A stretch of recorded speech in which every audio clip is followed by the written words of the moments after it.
ఆరాధనలో మనము యేసుక్రీస్తు ప్రభు మనలను ప్రేమించుట ద్వారా దుర్నీతిమంతులైన మనము నీతిమంతులముగా చేయబడినాము.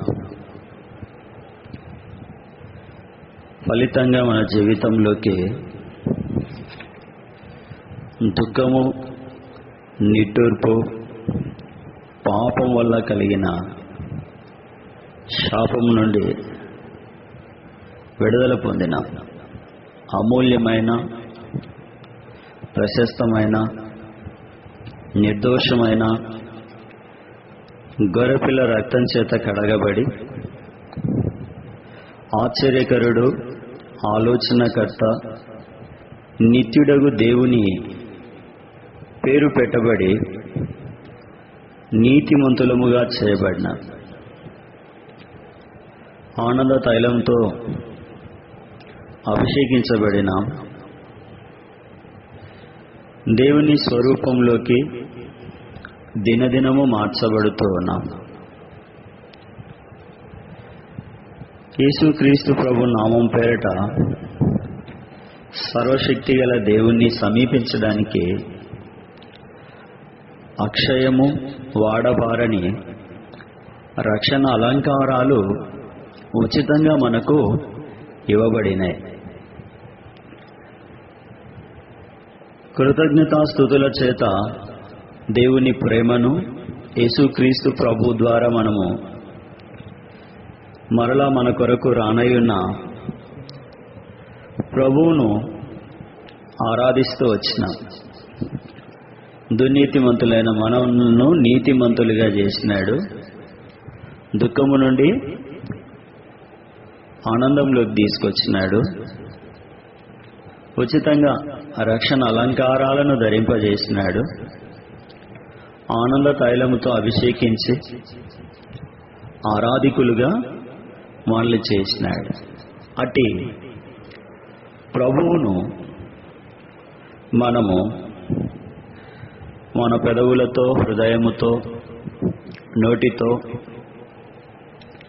సాగిలపడి నమస్కరించి కృతజ్ఞతాస్తుతులు చెల్లిస్తూ వచ్చినాం. ఇది ఆరాధనలో మరి ప్రభు మనకిచ్చిన దానిని బట్టి మనము కలిసి వస్తా ఆరాధన చేస్తా వచ్చినాం. మరి మధ్యాహ్న కాలంలో చదువుకున్న వాక్య భాగంలో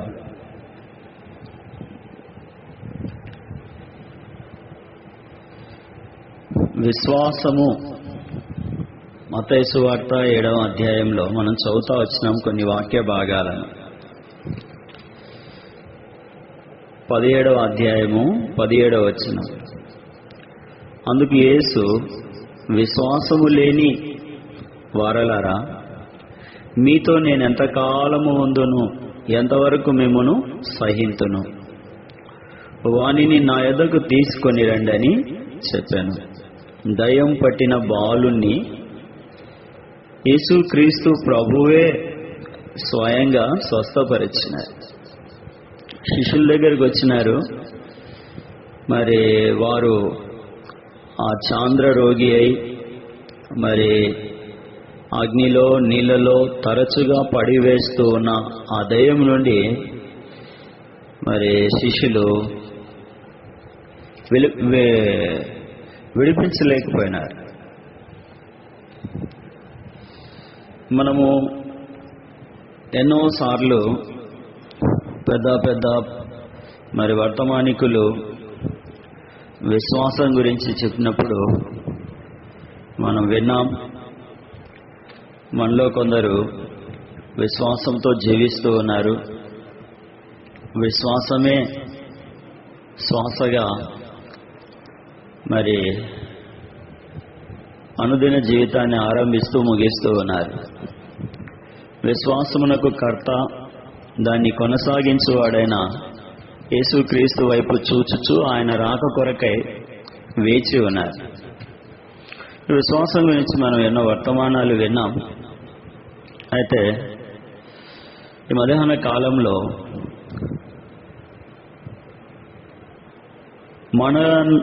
మన కొరకు ప్రాణమిచ్చి, మన కొరకు చనిపోయి, మన కొరకు సమాధి చేయబడి, మన కొరకు మరణాన్ని జయించి, మన కొరకు ఆరోహణమై తండ్రి కుడిపార్శ్వమునకెక్కి మన విషయమై విజ్ఞాపన చేస్తూ ఉన్న యేసుక్రీస్తు ప్రభువు చూచినటువంటి, ఆశించినటువంటి విశ్వాస మనలో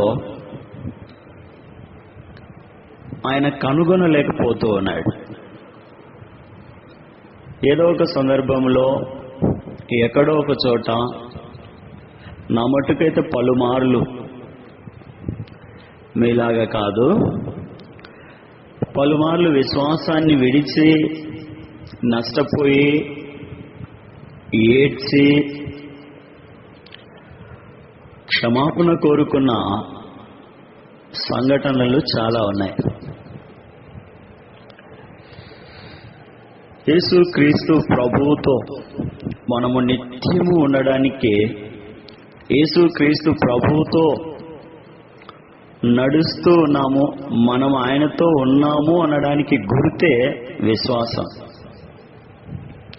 ఆది అపోస్తలులు, శిష్యులు, మరి మార్క్సు వార్త 9వ అధ్యాయము 23వ వచనంలో, నమ్ముట నీ వలనైతే నమ్మువానికి సమస్తము సాధ్యమే.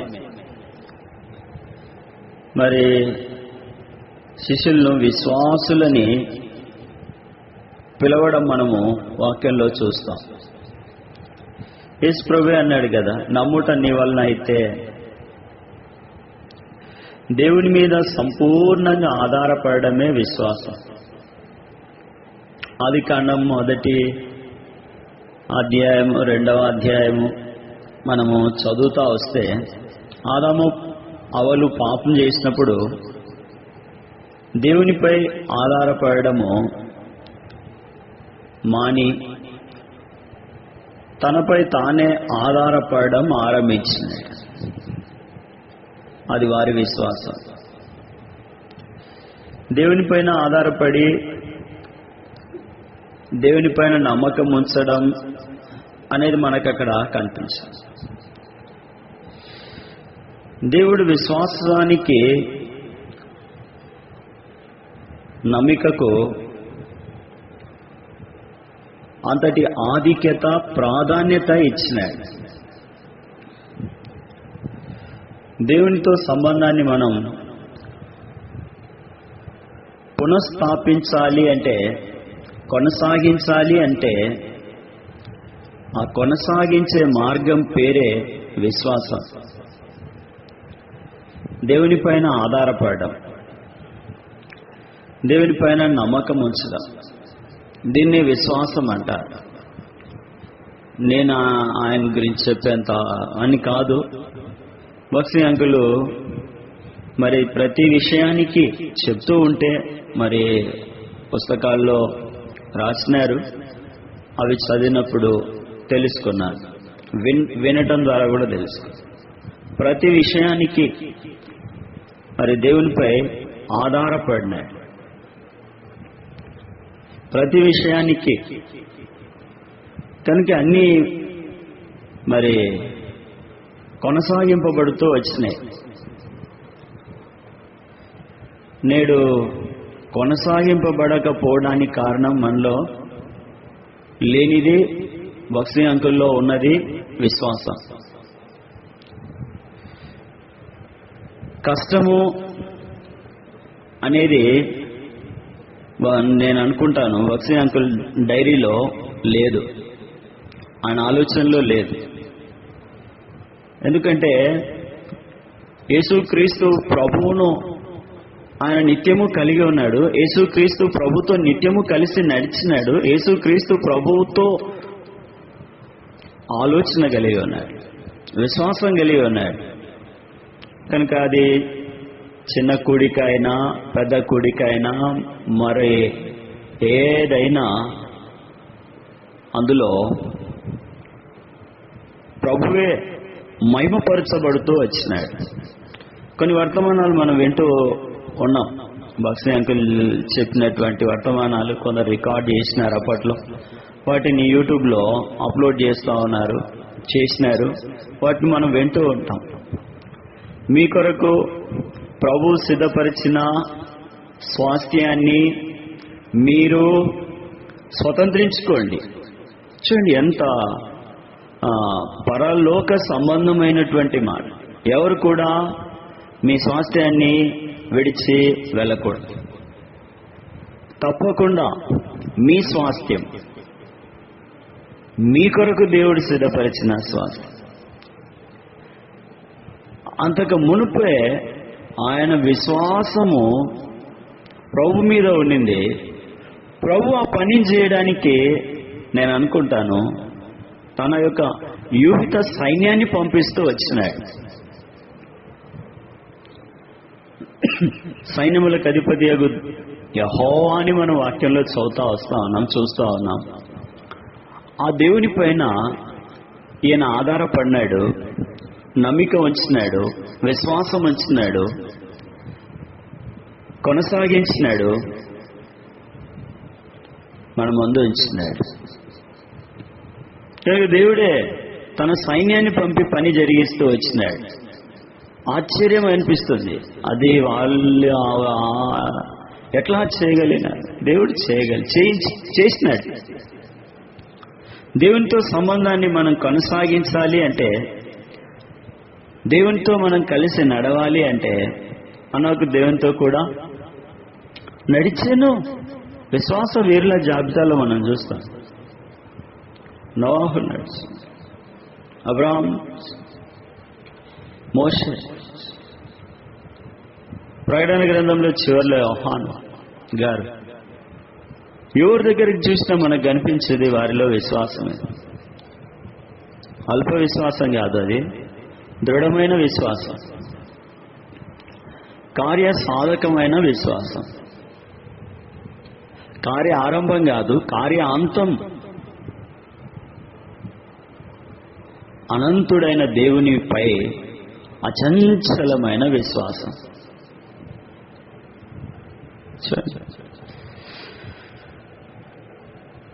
చూపు, వినికిడి, రుచి, వాసన, స్పర్శ అనే పంచ జ్ఞానేంద్రియాలకు అతీతంగా విశ్వాసము మనల్ని నడిపిస్తుంది. విశ్వాసము పరిమితమైన ఆలోచనను అపరిమితమైన కార్యముల వైపు నడిపిస్తుంది. సమర్థవంతమైన శక్తిని విడుదల చేస్తుంది. అసమర్థత నుండి సమర్థత వైపులోనికి ప్రవేశింపజేస్తారు. ఈ మధ్యాహ్న కాలంలో విశ్వాసానికి సంబంధించి వాక్యము నుండి కొన్ని విషయాలు చూసి మరి విశ్వాసంలో కొనసాగడానికి ప్రయత్నించారు. విశ్వాసం అంటే ఏంటి? విశ్వాసం అంటే ఏంటి? రెండవది, విశ్వాసము ఎన్ని విధాలైన జ్ఞానము. మూడు, విశ్వాసానికి ఆధారం. నాలుగు, విశ్వాసము ఎలా పనిచేస్తుంది. ఇట్లా ప్రభు మనకు సాయం చేసే కొద్దీ కొన్ని లేఖన వాక్య భాగాలను మనము సేకరించుకోవడానికి ప్రయత్నం చేస్తాం. మొదటగా విశ్వాసం అంటే ఏంటి? దేవుడు చెప్పిన దానికి విధేయతతో స్పందించడమే విశ్వాసము. యేసుప్రభు చెప్పినాడు కనాను వివాహంలో, యోహాను సువార్తలో మనం చదువుతాం, అంచుల మటుకు 6 రాతి బాణలు అక్కడ ఉన్నాయి, అంచుల మటుకు నీళ్లతో నింపండి. ఎందుకు, ఏమి అనే ప్రశ్నలు వారి ఆలోచనలో కానీ వారి ఊహలో కానీ లేవు. చెప్పినాడు వెళ్ళాలి, అంచుల మటుకు నీళ్ళని.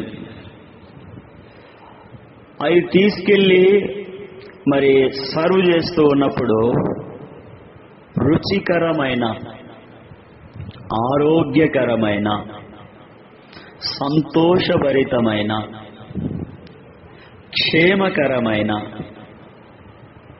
ద్రాక్షారసముగా మార్చబడింది. అద్భుతం, ఆశ్చర్యం.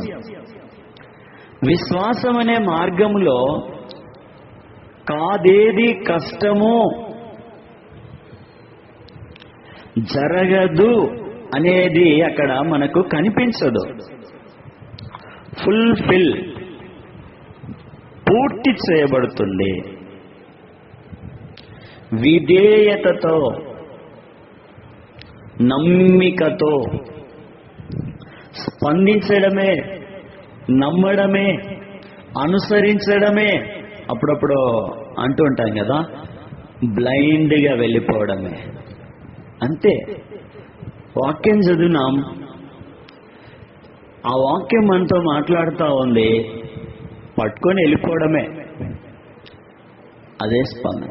ఎందుకు వెళ్ళాలి, అక్కడ ఎవరు ఉంటారు, ఎక్కడికి వెళ్ళినారు, ఏం చేసినారు, ఎవరితో మాట్లాడాలి, వాళ్ళు ఏం మాట్లాడినారు, ఇదంతా కూడా స్పందించకపోవడానికి మనలో కనిపిస్తూ ఉన్న బ్రేక్స్ అన్నమాట.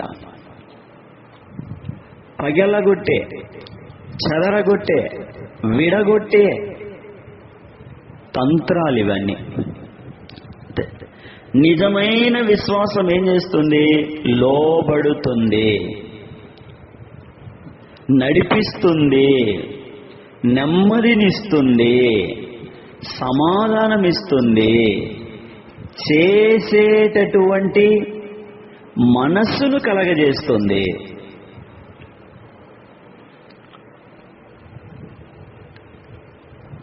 విశ్వాసము స్పందింపజేస్తుంది, ఫలితంగా మనకు సంతోషంగా ఉంటుంది. అదే కదా మనము అక్కడ చూస్తాము. ఎక్కడ, యోహాను సువార్తలో పెళ్లి విందులో ఏం చెప్పినారు ఆయన, తీసుకెళ్ళి యోహాను సువార్త 2వ అధ్యాయం గలిలయలోని 11వ కానాలో యేసుక్రీస్తు ప్రభు చేసిన మొట్టమొదటి అద్భుతం విశ్వాసము ద్వారా. మరి పనికి ఎవరైతే పంపబడుతున్నారో వారి విశ్వాసం, ద్రాక్షారసం నీళ్లు కలపకుండా, కల్తీ లేకుండా మధురముగా నీరు ద్రాక్షారసముగా మారిపోయింది. మరి ద్రాక్షారసం అంటే మళ్ళీ పెళ్లిలో ద్రాక్షారసం అన్న మందు ఇట్లాంటివి అనుకోవద్దండి. మత్తు కలిగించేది కాదది. అది భోంచేయడానికి ముందుగా తీసుకునే పానీయం. సాధారణమైన నీళ్ళలాగా వాళ్ళు అక్కడ తీసుకోవడం అలవాటు. అంతేగాని ద్రాక్షారసం గురించి చెప్పినారు, ఇంకా తాగేయచ్చు అని మీరు తలంచొద్దని నా మనవి. నీరు ద్రాక్షారసంగా మారిపోయింది. నీరు ద్రాక్షారసంగా మారిపోయింది. ఇక్కడ ఒక మన కొద్దిగా ఆ వాక్య భాగాన్ని అక్కడ ఉంచి కొన్ని లేఖన భాగాలు చూడడానికి మనం ప్రయత్నించాం. యెషయా గ్రంథం 1వ అధ్యాయం 22వ వచనం. యెషయా గ్రంథం 1వ అధ్యాయం 22వ వచనం. అయ్యో, నమ్మకమైన నగరము వేశ్య ఆయనే, అది న్యాయముతో నిండి ఉండెను, నీతి దానిలో నివసించెను. ఇప్పుడైతే నరహాంతకులు దానిలో కాపురము ఉన్నారు. 22వ వచనం చదువుదాం. నీ వెండి మస్తాయను, నీ ద్రాక్షారసము నీళ్లతో కలిసి చెడిపోయెను. ద్రాక్షారసం దేనితో కలిసింది? చెడిపోయింది. ప్రభు శరీరానికి రక్తానికి మరి సాదృశ్యముగా మన మధ్యలో బల్ల ఉంచబడింది.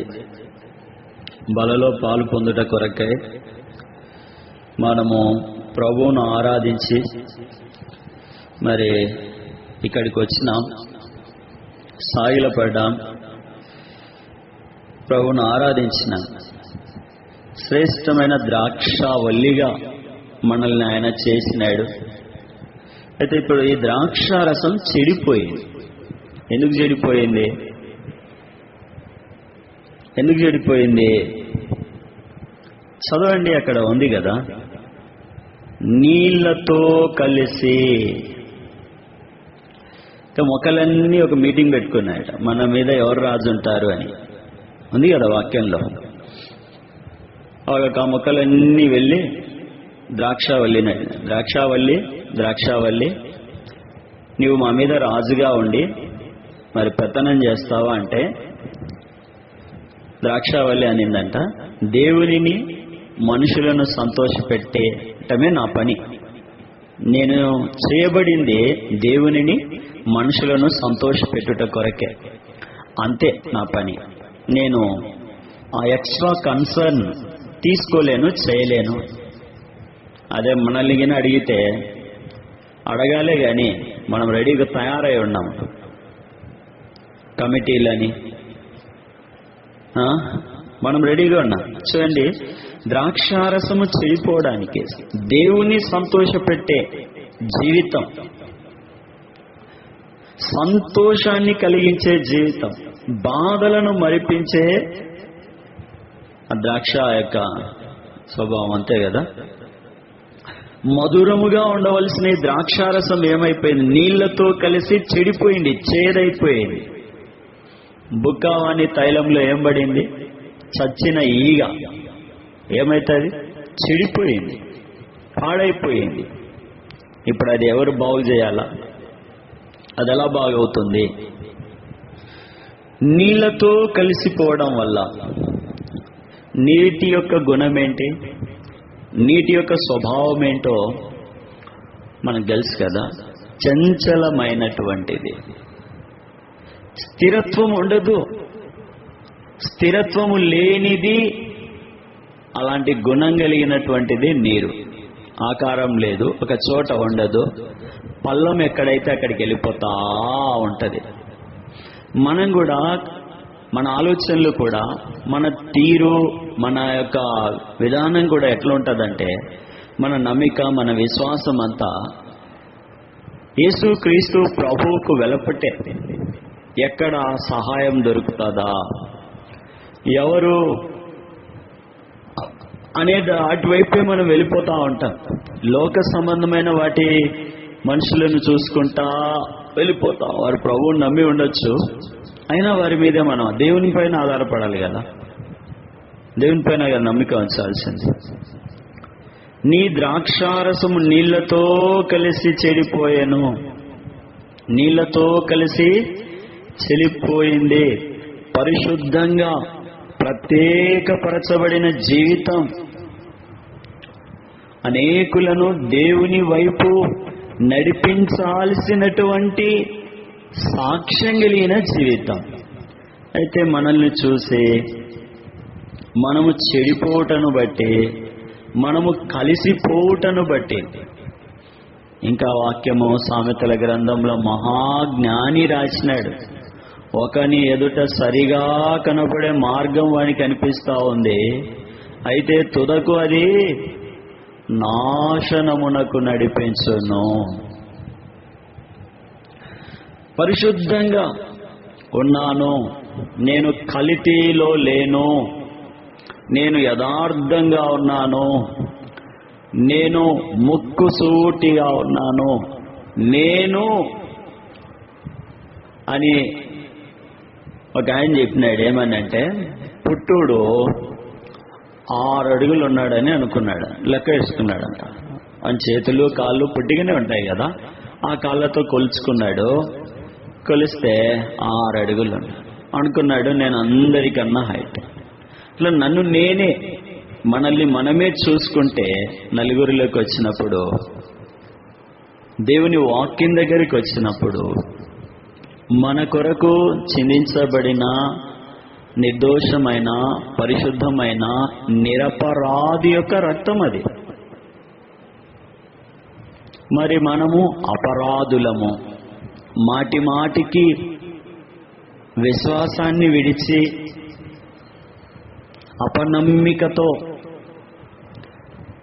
జీవిస్తున్నటువంటి వారు, నమ్మకత్వాన్ని నిలువున ముంచేసినటువంటి వారు, చంచలత్వం కలిగినటువంటి వారు, స్థిరత్వం లేనటువంటి వారు, చెడగొట్టే స్వభావం కలిగిన వారితో కలిసిపోయినటువంటి వారు. మన సహవాసం చెడిపోయింది, మన ఆలోచన చెడిపోయింది, మన ఊహ చెడిపోయింది, మన తలంపులు కల్తీ అయిపోయినాయి, ఇప్పుడు చెడిపోయింది. పరిశుద్ధమైన బల్ల, అందులో ఏమున్నాయంటే నిరపరాధి యొక్క రక్తం. ఆయన నీతిమంతుడు, మనము అనీతిమంతులం. ఆయన పరిశుద్ధుడు, మనము పాపులం. పాపులైన మనము, దుర్నీతిమంతులమైన మనము, అపరాధులమైన మనము, పాపము చేత చనిపోయిన మనము, నిత్యము యుగాయుగములు జీవిస్తూ ఉన్న నిరపరాధి అయిన పరిశుద్ధుడైన యేసు క్రీస్తు ప్రభు యొక్క శరీరాన్ని, రక్తాన్ని మనం ఎట్లా పుచ్చుకోగలము? మనలో అపరాధం ఉంది, పాపము ఉంది, అవిశ్వాసం ఉంది, అవిధేయత ఉంది, నమ్మిక లేదు. మన సహవాసము, మన ఆలోచన, మన యొక్క పరిశుద్ధ ఇవన్నీ కూడా చెడిపోయినాయి, కలుషితమైపోయినాయి.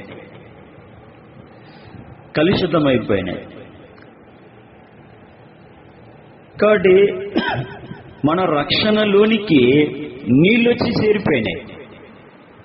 ఇప్పుడు ఆ బల్లలో మనం ఎట్లా పాలు పొందుతాం? అది నిరపరాధి యొక్క రక్తం.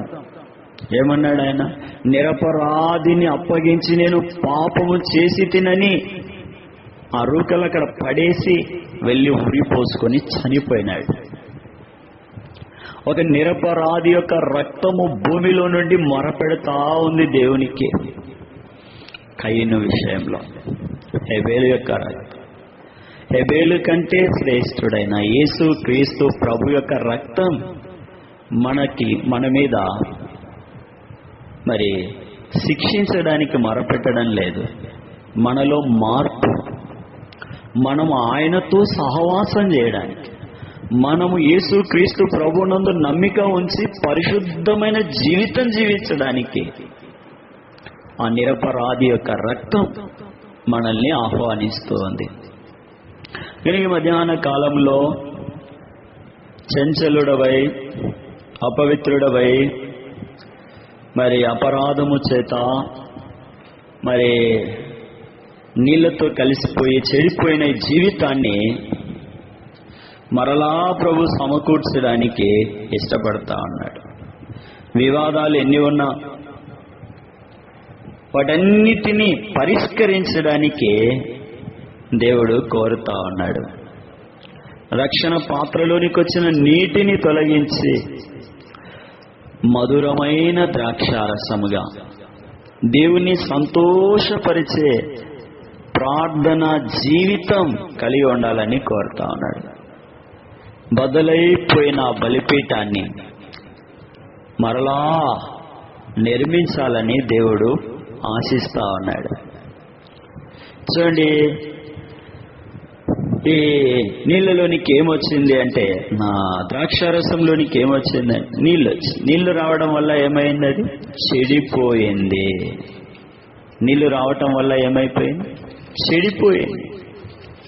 కనుక ఎక్కడైతే మనం పడిపోయినామో, ఎక్కడైతే మనము చెడిపోయినామో, అక్కడి నుండి తిరిగి మరలా మన ప్రభు మనం సమకూర్చి నడిపించినట్లు ప్రభు దగ్గరికి వద్దాం. ద్రాక్షారసం నీళ్లతో కలిసిపోయింది. ఫలితంగా ఏమైపోయింది? మధురము పోయి చేదొచ్చింది. మారాను పోలిన జీవితం మధురముగా మార్చే యేసుక్రీస్తు ప్రభువుకు మనము అప్పగించుతున్నాం, నమ్మిక ఉంచుతున్నాం. ప్రభు యేసునందు విశ్వాసం ఉంచుము, అప్పుడు నీవు నీ ఇంటి వారు రక్షణ పొందుతారు. యేసుక్రీస్తు ప్రభువునందు విశ్వాసం, రక్షణ, ఆనందం, మధురము, మార్పు. ఎంత అద్భుతం వచ్చండి! సంతోషభరితమైన జీవితం. ఆయనకిష్టులైన వారికి భూమి మీద సమాధానము, సమృద్ధి, సంతోషము సదాకాలము. అట్టి దేవునిగా కలిగి మనం జీవించాలని కోరబడతాం. ఇంకా యేసుక్రీస్తు ప్రభువుని నమ్మకుండా లోకములో, స్నేహములో, బంధుత్వములో సాగిపోతూ నష్టాలతో, కన్నీళ్లతో, యాతనతో, విచారముతో సాగలేక ఆగిపోతే బాగుంటుంది అని ఆలోచన చేస్తూ ఉన్నా మనకు ఈ మధ్యాహ్న కాలం మధురమైన మార్పు లేని యేసుక్రీస్తు ప్రభు యొక్క మాటలు వినిపిస్తూ ఉన్నాయి. రండి అని పిలుస్తా ఉన్నాడు. ఆయన రక్షణలోనికి రమ్మని పిలుస్తా ఉన్నాడు. యేసుక్రీస్తు ప్రభునందు విశ్వాసం ఉంచడానికి మనము పిలువబడతా ఉన్నాం. ప్రభునందు విశ్వాసం ఉంచడం ద్వారా మనకు కలిగే మొట్టమొదటి ఆధిక్యత రక్షణ. ఎట్లా కలుగుతుంది? నిజమైన విశ్వాసం ఎట్లా అంటే, దేవుని వాక్యాన్ని వినడం, దేవుని స్వరాన్ని వినడం ద్వారా విశ్వాసం. వినుట వలన విశ్వాసం కలుగుతుంది. ఫలితంగా మనలో కార్యం జరుగుతుంది. వినడానికి విధేయత చూపాలి. అప్పుడే మనము స్పందిస్తాము. చూడండి, హెబ్రీయులకు రాసిన పత్రిక 11వ అధ్యాయం. హెబ్రీయులకు రాసిన పత్రిక 11వ అధ్యాయం. ఇక్కడ మొదటి వచనం, విశ్వాసమనున్నది నిరీక్షింపబడు వాటి యొక్క నిజ స్వరూపమును అదృశ్యమైనవి ఉన్నవనుటకు రుజువునై ఉన్నది. దేవుడు అంగీకరించేదే విశ్వాసం. భయంకరమైన శ్రమల్లో నిలిచి ఉండేది, ఆ పరిస్థితులన్నిటిలో సాగుటకు ఇష్టపడేదే విశ్వాసం. ఆత్మ సంబంధమైన కృపను పొందుకోవడానికి మార్గం.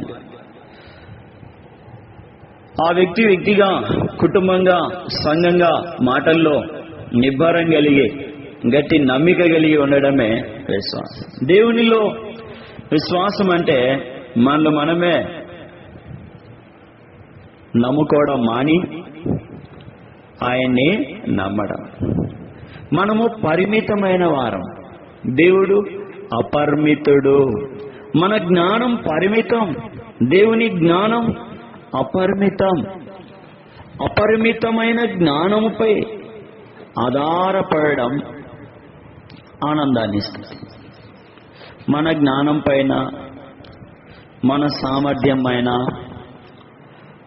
ఆధారపడితే కొరతే,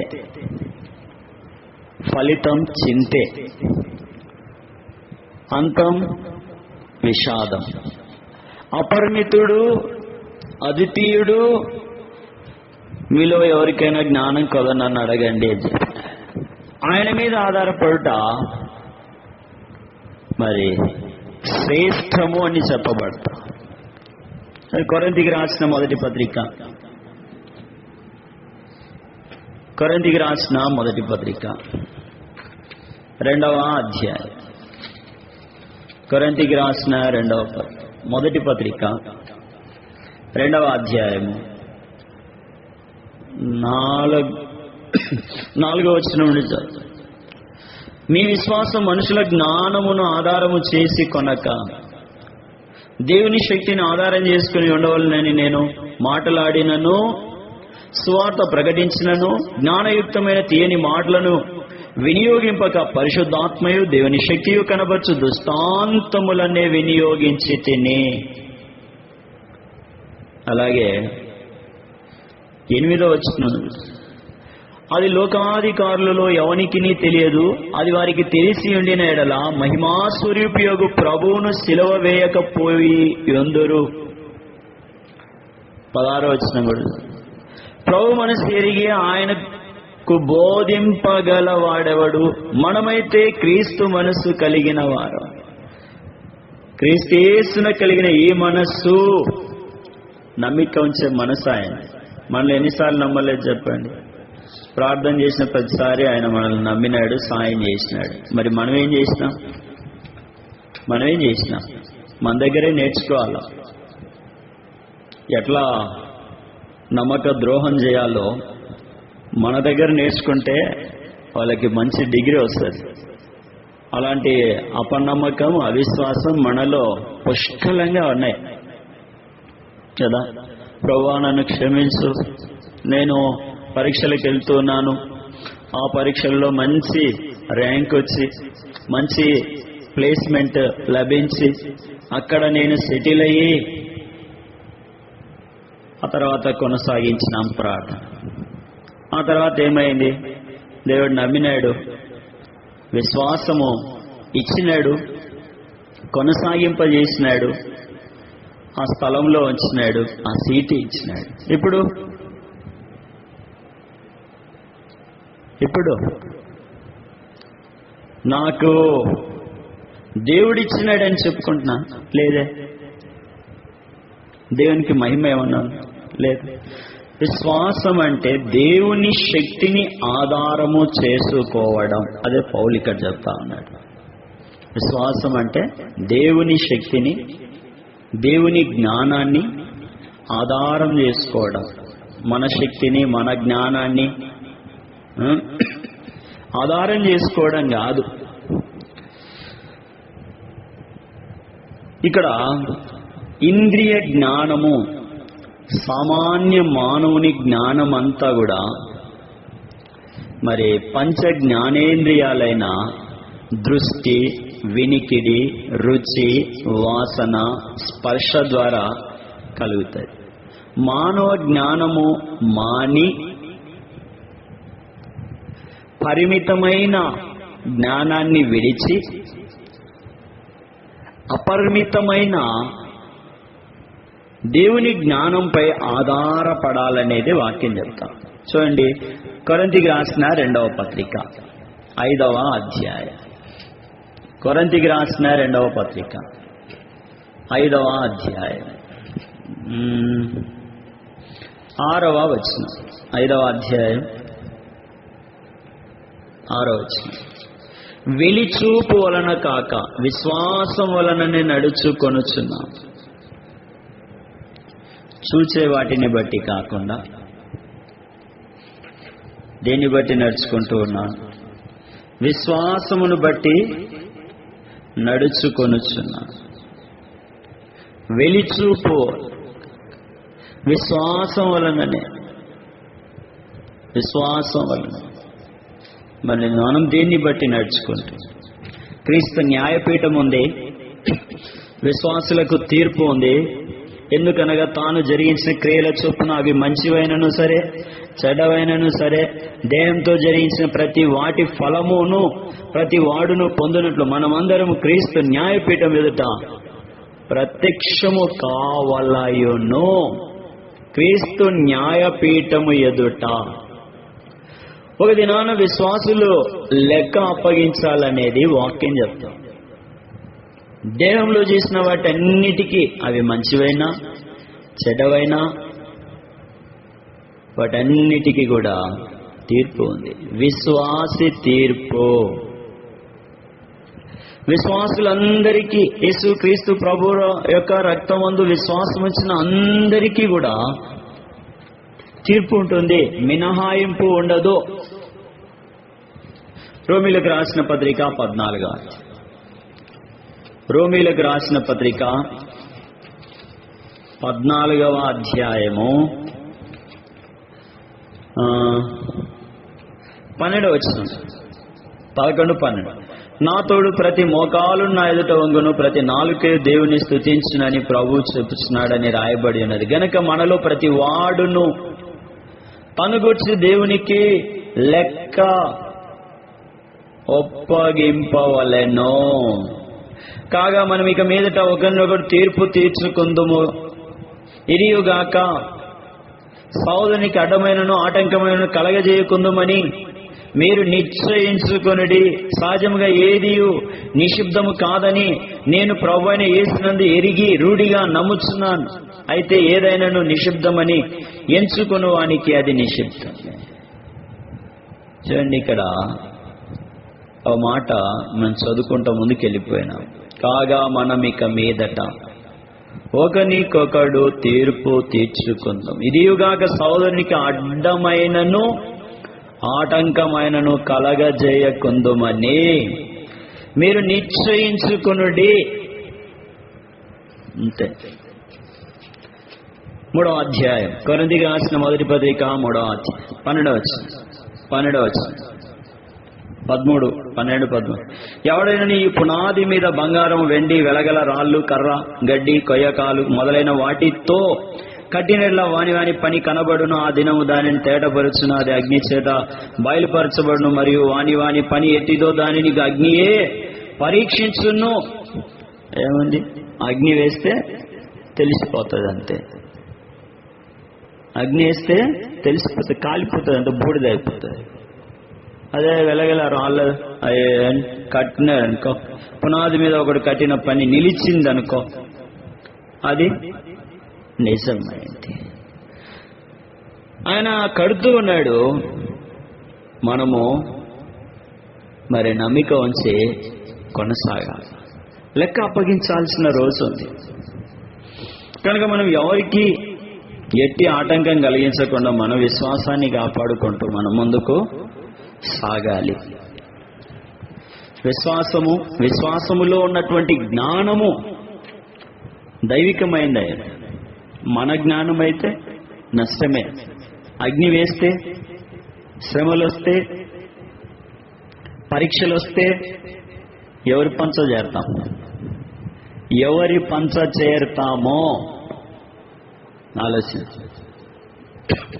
ఆ దినాల్లో ఈ సహవాసంలో సమస్యలు లేవా? రాలేదా? వారి కాలంలో ఉన్నాయి, వచ్చినాయి. అవి బయటికి వచ్చినాయా? ప్రభు పాదాల దగ్గరికి వెళ్ళినాయి. మూడవదిగా చూస్తాం, విశ్వాసానికి ఆధారం. దేవునిలో విశ్వాసం ఉంచడానికి కొన్ని వాక్య భాగాలను మనం చూస్తాం. దేవుని మీదే విశ్వాసం ఉంచాలి, ఇంకా వేరే ఎవరి మీద విశ్వాసం ఉంచినా నెక్స్ట్ ఉండదు అనేది వాక్యం మనకు చెప్తాం. హెబ్రీయులకు రాసిన పత్రిక 6వ అధ్యాయం 13, 14 వచనాలు. దేవుడు అబ్రాహామునకు వాగ్దానం చేసినప్పుడు తనకంటే ఏ గొప్పవాని తోడని ప్రమాణం చేయలేకపోయాను గనక తన తోడు అని ప్రమాణం చేసి నిశ్చయముగా నేను నిన్ను ఆశీర్వదింతును, నిశ్చయముగా నిన్ను విస్తరింపజేతును అని చెప్పాను. ఏంటి ఆయన స్వభావం, దేవుని యొక్క స్వభావము ఇక్కడ మనకు చెప్పబడతాం. దేవుని స్వభావం ఏంటిది? తన తోడని ప్రమాణం చేసినాడు. తనకంటే గొప్ప ఎవరున్నారాడ? ఎవరు లేరు. All matters is the supreme judge pertaining in the institution. అన్ని విషయాల్లో ఆయనే అత్యున్నత అధికారి, సర్వోన్నతమైన. ఇప్పుడు ఈ దేశంలో చూడండి, ఆ కాన్స్టిట్యూషన్ ఏదన్నా వచ్చిందనుకోండి, ఆ కాన్స్టిట్యూషన్ ని కాపాడి సుప్రీంకోర్టుకి వెళ్తారు. అక్కడికి వెళ్తే ఆ సుప్రీంకోర్టు చెప్తారు, దాని ప్రకారంగా అస్టే వస్తుంది, ఆగిపోతుంది. కానీ ఇక్కడ ఎవరు? దేవుడే చెప్తా ఉన్నాడు. తన తోడని ప్రమాణం చేసినాడు. ఎందుకు? ఏమని ప్రమాణం ఏంటి? ప్రమాణ వాక్యాలు ఏంటంటే, నిశ్చయముగా నిన్ను ఆశీర్వదింతును, విస్తరింపజేతును. ఓర్పుతో నమ్మినాడు, ఆధారము లేనప్పుడు కూడా నమ్మినాడు. నిశ్చలమైన స్థిరమైన లంగరేసుకొని కూర్చున్నాడు. ఆ లంగరు పేరే విశ్వాసం. ఇప్పుడు పెద్ద గాలి వస్తా ఉంది. ఆ గాలికి అవి వెళ్ళిపోకూడదంటే ఏం చేయాలి? ఆ గాలిని నిరోధించగలిగే సాధనాలు తీసుకోండి. దానికి బరువైంది ఏదైనా కడితే అది అక్కడే ఉండిపోతుంది. లేకపోతే ఒగిడాకు వలె. వాక్యం చెప్తుంది, మీరు గాలికి చెదరగొట్టు పొట్టు వలె ఉన్నారు. మన విశ్వాసం అట్లా ఉంది. నా విశ్వాసం, మీది కాదు. ఎట్లా ఉంది? గాలికి చెదరగొట్టు పొట్టు వలె. ఆరని అగ్నితో కాల్చినప్పుడు పొట్టంతా పోతుంది. కానీ నిశ్చలము, స్థిరమైన, దృఢమైన, ఎవరు కదల్చలేని లంగరేసుకొని మరి అబ్రహాము ఉన్నట్లుగా వాక్యం చెప్తారు. ఈ 13-14 వచ్చిన దేవుని స్వభావాన్ని తెలియజేస్తా ఉన్నాయి. ఆయన స్వభావం ఏంటి? ఆయన స్వభావం ఏంటిది? దేవునికి ఎలాంటి స్వభావం ఉంది? దేవునికి ఉన్నటువంటి స్వభావము ఏంటి? రండి, నాకు కూడా తెలియదు. వాక్యంలో చూద్దాం. మత్తయి సువార్త, క్షమించండి, మలాకి గ్రంథం 3వ అధ్యాయం. దేవుని యొక్క స్వభావం. తన స్వభావంతోనే అబ్రాహాముతో దేవుడు మాట్లాడుతూ వచ్చినాడు. దేవుని స్వభావాన్ని మనం చూడడానికి పూనుకున్నాం. మలాకి గ్రంథం 3వ అధ్యాయం 6 తర్వాత 7 వచనాలు కూడా చదువుదాం. 6 వచనం 7. యెహోవా నేను మార్పు లేనివాడని గనుక యాకోబు సంతతి వారైన మీరు లయం కాలేదు. మీ పితరుల నాట నుండి మీరు నా కట్టలను గైకొనక వాటిని త్రోసివేసిరి. అయితే మీరు నా తట్టు తిరిగినాడు, నేను మీ తట్టు తిరుగుదునని సైన్యములకు అధిపతి యెహోవా సెలవేయగా మేము దేవుని విషయములో దేని విషయంలో తిరుగుదామని మీరందరూ. యెహోవానైనా నేను మార్పు లేనివాడను. పలుమార్లు లెక్కలేనన్ని సార్లు తప్పిపోయినారు. లయం కావలసిన పరిస్థితి వచ్చింది. మీ మీద నా కోపాన్ని, నా ఉగ్రతను కుమ్మరించాల. అయితే నేను ఆపుకున్నాను. కీర్తన 78. పలుమార్లు నేను, దేవుడు తనను తానే నిరోధించుకున్నాడు, ఆపుకున్నాడు. మన మీద కోప్పడకుండా విసిగించినాం. చూడండి 40 వచనం. ఆయన మీద ఎన్ని మార్లో తిరగబడితే, ఆయనని ఎన్ని మార్లో దుఃఖపెడితే, మాటి మాటికి దేవుణ్ణి శోధించి, మాటి మాటికి పరిశుద్ధ దేవునికి సంతాపము కలుగజేసి, దేవునికి విరోధులమై విమోచన మరి దేవుని సూచక క్రియలను అద్భుత కార్యములను మనం మర్చిపోయినాం. అయితే ఆయన వాత్సల్య సంపూర్ణుడై వారిని నశింపజేయక వారి దోషము పరిహరించువాడు. తన ఉగ్రతను ఏమాత్రం రేపుకొనక పలుమారు కోపము అణుచుకొనేనాడు. 49. ఆయన ఉపద్రవం కలుగజేయు దూతల సేనగా తన కోపాగ్ని ఉగ్రతను మహాగ్రత శ్రమను వారి మీద కుమరించాలా గాని కుమరించలే. తన కోపమునకు ఆయన త్రోవ చదును చేసినో మరణం నుండి వారి ప్రాణమును తప్పి వారి జీవము తెగులకు అప్పగించను. అనేకులు పరీక్షించుకున్నా విడిచిపెట్టక, ఒప్పుకున్నా మానుకోక నశించిపోతూ ఉన్నారు, జీవము కోల్పోతూ ఉన్నారు. తెగులుతో ద్రవ్యాన్ని వ్యయపరుచుకుంటా ఉన్నారు. దేవుని స్వభావం ఏంటిదంటే లయము చేయని స్వభావము, మార్పు లేని స్వభావము. యాకోబు సంతతైన మాటి మాటికి పలుమారులు లెక్కలేనన్ని మార్లు పడిపోయి దేవుని మనము గాయపరచి బాధ పెట్టి విశ్వాసాన్ని విడిచిపెట్టి అవిశ్వాసులతో కలిసి సత్యమును విడిచి అసత్యవంతులతో కలిసి సత్యం కోసం పోరాటం, సత్యం మీదనే, సత్యం కొరకు కమిటీ. యాకోబు రాసిన పత్రిక 1వ అధ్యాయం 17వ వచనం.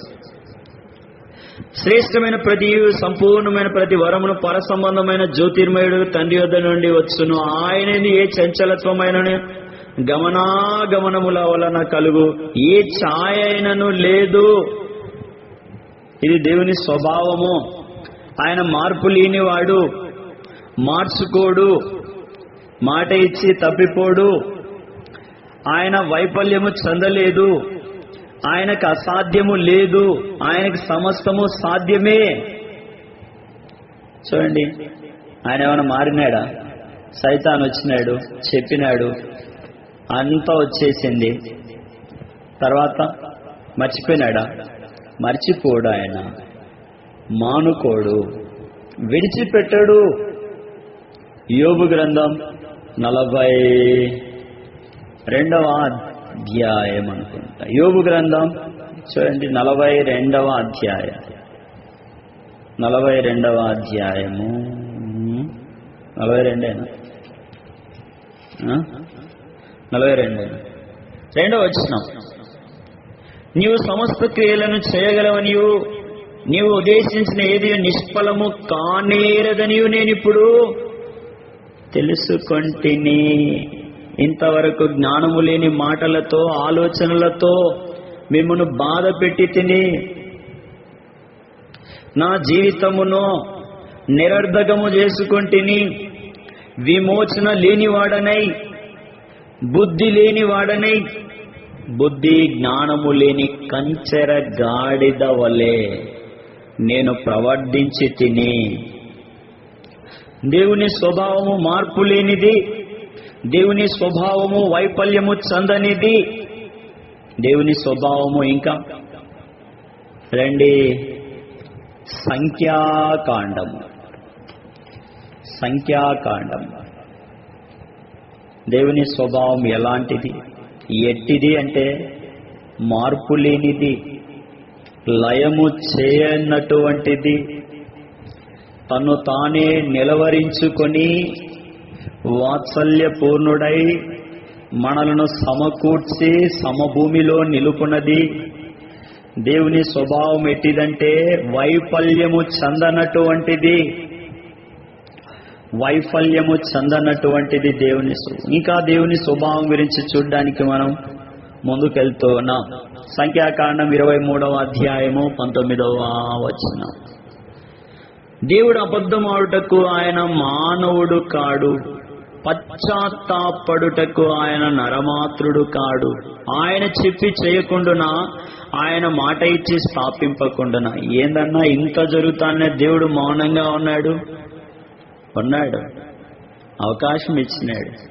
అంటాం కదా మనమే, ప్రభువా ఒక్కసారి నాతో చెప్తుంటే నేను మార్చుకుందును కదా, నేను మారేందును కదా, నేను ఒప్పుకొందును కదా, నేను విడిచిపెడుతును కదా, ఇంత కోపము నా మీదకి పంపనేలా, నీవు దేవుడవు నేను నరుడను అని మనం ఏవో కొటేషన్లు చెప్తాం కదా, కోడ్ చేసుకుంటాం కదా, డీకోడ్ చేయలేని కొటేషన్లన్నీ దేవుడు దీర్ఘశాంతం చూపిస్తాను. అబద్ధం ఆడ ఆయన స్వభావంలో, ఆయన డైరీలో, ఆయన డిక్షనరీలో లేదు. ఆయన పశ్చాత్తాపడో సొదొమ గొమొర్రాల మీదకి వచ్చేసింది అగ్ని గంధకాలు. ఎంత అవకాశం ఇచ్చినాడు. నా మీదకి నీ మీదకి దేవుని కోపం ఉగ్రత రాకమునిపే యేసు క్రీస్తు ప్రభు ద్వారా కలిగే విశ్వాసము చేత నడిపించబడడానికి మనము ఆయత్తపడదాం. దేవుని స్వభావము మార్చలేనిది, మార్పు లేనిది, వైఫల్యము చెందనిది, సమస్తము సాధ్యపరిచేటటువంటిది, పశ్చాత్తాపడనటువంటిది, అబద్ధము లేనటువంటిది. ఆయన వాక్యము ఎల్లప్పుడూ సత్యమైనది, నిరంతరమైనది. దేవుని వాక్యం అంతటిలో నుండి మన పరిస్థితులకు అనుకూలమైన ఒక నిర్దిష్టమైన మాటను ఆయన మనతో ప్రత్యక్షంగా చెప్పినప్పుడు విశ్వాసం కలుగుతుంది. దానిని నమ్మినప్పుడు మనలో కార్యం ఈ విధంగా దేవుని వాక్యం పైన సజీవుడైన యేసుక్రీస్తు ప్రభువునందు విశ్వాసం ఉంచి మనం సాగవలసిన వారమై ఉన్నాము. విశ్వాసానికి అంటే విధేయత చూపడం, విశ్వాసం అంటే వినడం, విశ్వాసం అంటే నమ్మిక ఉంచడం. కనుక మనము విశ్వాసం యొక్క ఫలాన్ని చూసి ముగించుకుందాం. చివరికి వచ్చేద్దాం. కీర్తనలు 105. 105వ కీర్తన. కీర్తన 105 వాటి చదువుకొని మనం ముగిస్తాం. ప్రార్థన. 19వ వచనం నుండి చదువు. అతడు చెప్పిన సంగతులు నెరవేరు వరకు యెహోవా వాక్కు అతన్ని పరిశోధించుచున్నది. రాజు వర్తమానం పంపి అతన్ని విడిపించను. ప్రజలు నీలిన వాడు అతన్ని విడుదల చేసెను. ఇష్ట ప్రకారము అతడు తన అధిపతుల నేలుటకును, తన పెద్దలకు బుద్ధి చెప్పుటకును, తన ఇంటికి యజమానునిగా, తన యావదాస్తి మీద అధికారినిగాను అతన్ని నియమించెను. దేవుడు తన నిబంధనను జ్ఞాపకం చేసుకుంటాడు. ఆయనను వెదికే వారికి బలాన్ని, శక్తిని, అధికారాన్ని ఇచ్చేవాడుగా ఉన్నాడు. అది విశ్వాసం యొక్క ఫలం. ఇంకా బాగా మనకు అర్థం అవ్వాలి అంటే అపోస్తలుల కార్యములు 3వ అధ్యాయం 16వ వచనం. ఆ వృత్తాంతం, అక్కడ రాయబడిన సంఘటన అందరికీ తెలిసినటువంటిది. అపోస్తలుల కార్యములు 3వ అధ్యాయం 16వ వచనం. 3వ అధ్యాయం. ఆయన నామందు విశ్వాసం మూలంగా ఆయన నామమే మీరు చూచి ఎరిగి ఉన్న వీనిని బలపరిచెను. ఆయన వలన కలిగిన విశ్వాసమే మీ అందరి ఎదుట వీనికి ఈ పూర్ణ స్వస్థత కలిగిన. నిలిచి చూస్తూ ఉన్నారు. మా దగ్గర ఏమీ లేవు, మరి వెండి బంగారాలు లేవు, మరి మా కలిగినదే నీకు ఇస్తామన్నారు. ఇచ్చినారు.